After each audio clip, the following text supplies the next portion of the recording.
Kilmar Abrego Garcia is an illegal alien, MS-13 gang member, and foreign terrorist.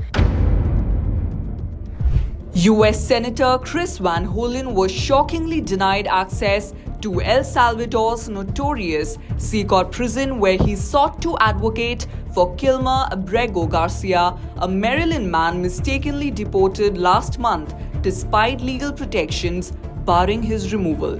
The Trump administration labeled it an administrative error, but efforts to bring back Garcia have stalled.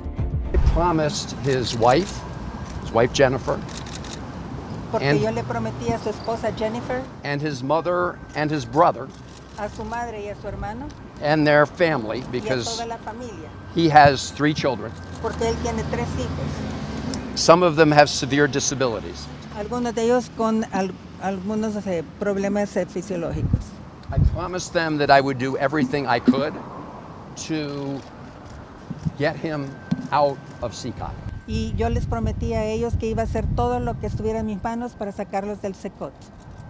And I won't stop trying, and I can assure the president, the vice president, that I may be the first United States senator to visit El Salvador on this issue, but there will be more, and there will be more members of Congress coming. President Trump and our Attorney General Pam Bondi and the Vice President of the United States are lying when they say that Abrego Garcia has been charged with a crime or is part of MS-13. That is a lie. El Salvador's President Nayib Bukele, in a White House meeting with President Trump, refused to release Garcia, comparing it to smuggling a terrorist. The U.S. Supreme Court ordered the Trump administration to facilitate Garcia's return, but the administration claims it lacks authority to act. Public outrage is growing, with critics slamming Trump's deportation policies as reckless and unaccountable, while supporters argue he's prioritizing national security. Also, you're not suggesting that I smuggle a terrorist into the United States, right? It's always how can I return him to the United States? Like, could I smuggle him into the United States, or whether of course I'm not going to do it. It's like, I mean, the question is preposterous. How can I smuggle a terrorist into the United States? I don't have the power to return him to the United States. But you could release him inside El Salvador. Yeah, but I'm not releasing, I mean, we're not very fond of releasing terrorists into our country. We just turned the murder capital of the world to the safest country in the Western Hemisphere, and you want us to go back into the releasing criminals so we can go back to being the murder capital of the world? And that's not going to happen. Well, they'd love to have a criminal, released into I mean, there's a fascination. They would love it. Yeah. They're sick. These are sick people. Van Hollen was told El Salvador is holding Garcia because the U.S. is paying for his detention.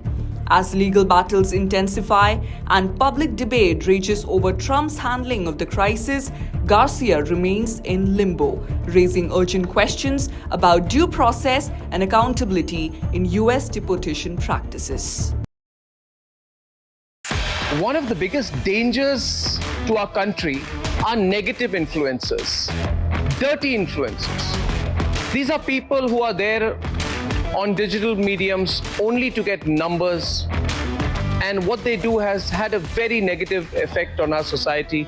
We all know about it. But together, you and I can change that. Republic is starting an influencer incubator program where you can be part of creating some world-class content that is nation first, that helps our country, that creates awareness, and you can work with me here on this campus as part of the first phase of the Republic Influencer Incubator program, which is the Positive Influencers program. The Positive Influencers program, which is going to be run from the Republic Media Campus, which is the largest newsroom in Asia, aims to bring together a diverse set of people from across the country. You can work from where you are, you can work with me here on this campus to create content on anything which you feel, if it proliferates, if it spreads, will have a positive impact on our people. It could be in the area of health, technology, defense, awareness, current affairs, politics, or even history, science and technology.